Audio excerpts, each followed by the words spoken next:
pagpalain tayo ng Panginoong Allah Subhanahu wa Ta'ala sa napakabiyayang araw sa ngayong araw natin na ipagdiriwang natin yung Eid al-Fitr. Yes. Sir, ano po yung mga activity or yung mga ginawa natin kanina sa celebration po ng Eid al-Fitr? So, itong Eid al-Fitr is nagkakaano po kami rito ng prayer, nagkakaisa kami upang magpanalangin sa Panginoon naming Allah Subhanahu wa Ta'ala na kami ay lubos na nagpapasalamat dahil nakumpleto na namin ang 30 days na ang aming pag-aayuno, pagfa-fasting, dahil ito ay isa sa mga napakalaking gantimpala ng bilang isang alipin ng Panginoong Allah Subhanahu wa Ta'ala. Kami ay nagdiriwang, nagsisimba po kami ng Eid al-Fitr. So nagsasagawa po kami dito ng prayers at magkakaroon din po ng sermon upang magkaroon din ng gabay yung mga lahat ng nakikinig na mga kapatiran. At gayon pa man, upang ito ay maging daan o tulay upang yung kanilang nakasanayan na mga bubuting gawain sa loob ng Ramadan ay ito ay usan dapat nilang ipagpatuloy dahil ito ay napaka magandang layunin o napaka isang hakbang bilang isang alipin ng Allah Subhanahu wa Ta'ala dahil ito ay nagiging sanhi na tinanggap ng Panginoong Allah Ta'ala ang aming mga mabubuting mga gawain. So kanina po, meron pong mga pagtitipon na isinagawa niyo po. So isa na rin pong pagtitipon namin is yung dua, yung supplication. So nagkaroon po kami ng lahat po kaming pagkatapos namin magsimba is nagkaroon po kami ng dua, yung supplication ng inaasam-asam namin. Kami ay naghiling sa nanalangin sa Panginoong Allah Subhanahu wa Ta'ala. Lalo na po dito sa nangyari sa atin sa Middle East, especially mga nangyari sa mga dito sa So inihiling namin sa Panginoong Allah Ta'ala na itong problema ito dahil hindi lang isang naapektuhan, kundi buong mundo ang naapektuhan. So ito ang napakalaking mainam na inaasam-asam namin sa Panginoong Allah Ta'ala upang mas mapadali at mawala itong mga problema na itong nangyayari. So yun po yung isa sa mga pinagdasal niyo po kanina? Isa po yung sa pinaka number one na ipinagdadasal namin at gabayan ng Panginoong Allah at tulungan ng Panginoong Allah Ta'ala yung lahat ng mga kapatiran namin mga Muslim na nahihirapan, especially doon po sa Gaza, yung mga Palestino at yung lahat po na nasasawi ng mga Muslim ay kailangan po talaga is nagkakaroon kami ng kaawa-awa. Kasi ang pagiging isang Muslim po, mga magulang at mga kapatid, is yun yung kung ano man ang nararamdaman ng yung sarili. Kumbaga itong sakit ng pangatawan mo, kung anong nararamdaman niya, ganun din ang dapat mong nararamdaman sa kapwa mo Muslim. Oo. So kahapon po, yung March 20, yung Middle Fitr. So, kamusta po yung observation natin sa yung tinatawag nating crescent moon? Actually po ma'am is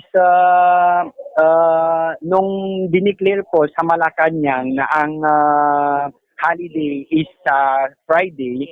So dun po kasi yung pang 29 days namin ng Ramadan. Isa rin yung po sa payo ng aming mahal na propeta Rasulullah sallallahu alaihi wasallam na kumpletuhin nyo ang inyong pagfa-fasting at dun nyo tignan o simulan ang pagkita ng crescent moon.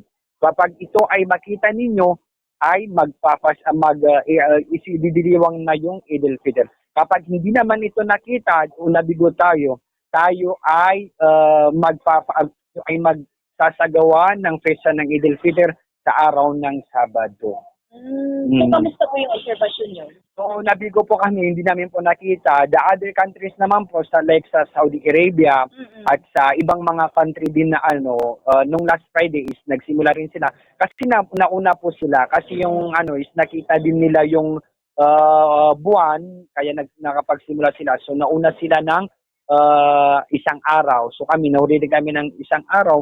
So, mahuli rin kami ng isang araw ng Depende po yan sa crescent moon if makita nyo. Kasi doon po kami nagbabase.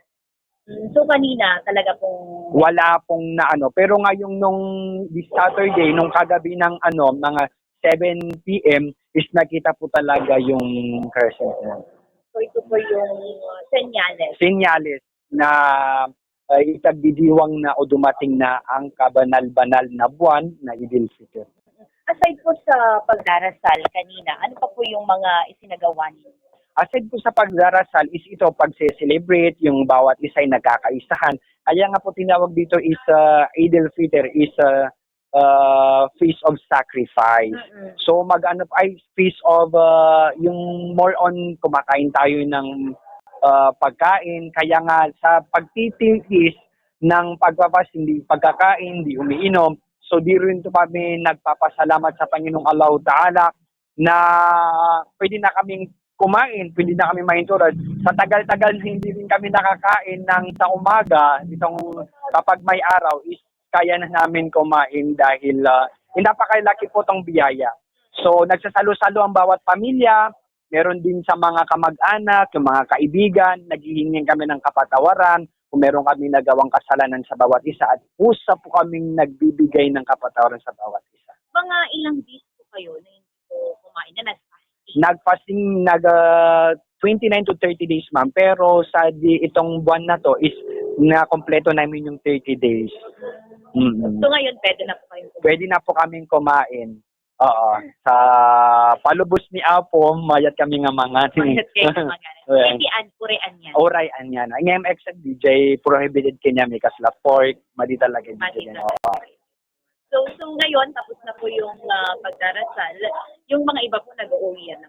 Yung mga iba rin is buong Ilocos Norte po to ma'am na nagse-celebration. Meron sa Pagudpod, Bangi, lahat po ng mga kapatiran ng mga Muslim o sinasabi natin mga balik Islam, yung mga yumakap din sa Islam, sila ay pumunta rin rito dahil nakiisa sila sa aming pagdarasal. Dahil isa rin po yan talaga sa kailangan dapat gawin o katuruan sa amin na kami ay nag-iisa. Dahil ito ay napakalaking araw o mahalagang araw sa aming mga kamusliman. So kailangan salo-salo din kami kung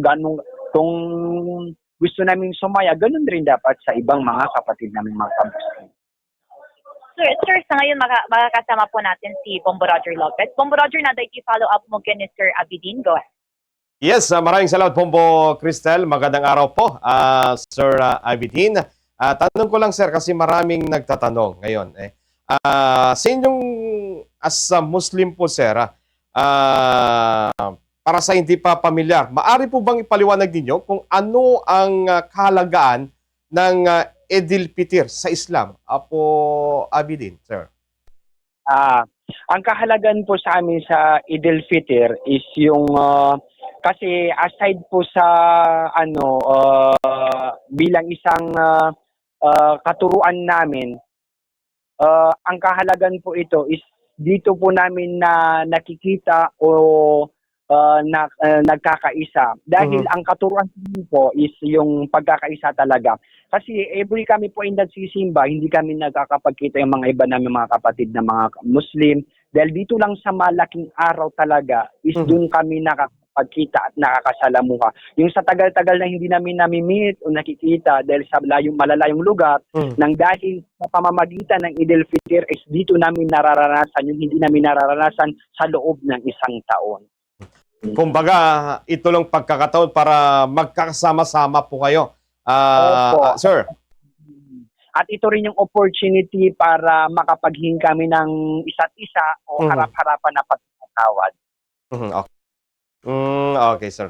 Sir, pagkatapos itong buwan or matapos itong isang buwan na pag-ayon sa Ramadan, so ano po yung pakiramdam niyo po pag matapos na itong Ramadan, Sir Abidin? Ang for me lang, sir, is yung malungkot kasi nawala na yung buwan ng Ramadan, so babalik naman kami sa dati.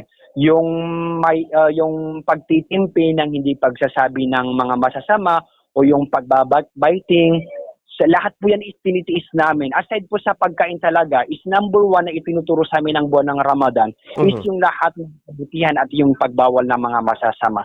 Dahil sa panahon ngayon, wala na ang buwan ng Ramadan, napakasakit po sa amin. Kasi yung libu-libong mga gantimpala sa buwan na Ramadan, isa ngayon is wala na siya, babalik naman po kami sa normal. Kumbaga is yung pagtitimpi namin ng 100% sa panahon ng Ramadan, baka ngayon is kukunti yung mga pagkaano namin ng hindi tulad na sa buwan ng Ramadan, marami kaming encouragement sa sarili namin upang dagdagan. Pero sa paglisan sa amin ng Ramadan, napakalungkot po talaga. Mhm. Okay. Pwede mo ang bigyan ng halimbawa, sir, itong nararamdaman nyo ngayon nung Ramadan, tapos pagkatapos itong pag-ayuno ng Ramadan, Apo Abidin? Isa rin po sa nakakalungkot ay isa na po doon yung nakakalungkot is yung gantimpala ng pagsasagawa ng mga mabubuting gawain. Dahil sa buwan po ng Ramadan, kapag po kami ay nagsasagawa ng isang klaseng mga mabubuting gawin, is ito talaga tumutumbas ng paraiso ng Panginoong Allah. Hindi tulad hindi sa panahon o sa buwan ng Ramadan, is kapag sumagawa ka is yung parang yung isang gawain is kunti lang yung mga gantimpala. Kasi ito ay mismo mga anghel ng Allah Ta'ala ang nag-ano ng gantimpala. Hindi tulad sa buwan ng Ramadan is mismo ang Panginoong Allah Ta'ala ang siya ang naka-assign upang bigyan ng gantimpala ang bawat isa sa amin. Okay. Sir, sa ngayon, ano po ang mga tradisyon o gawain na hindi nawawala tuwing Eid al-Fitr, sir?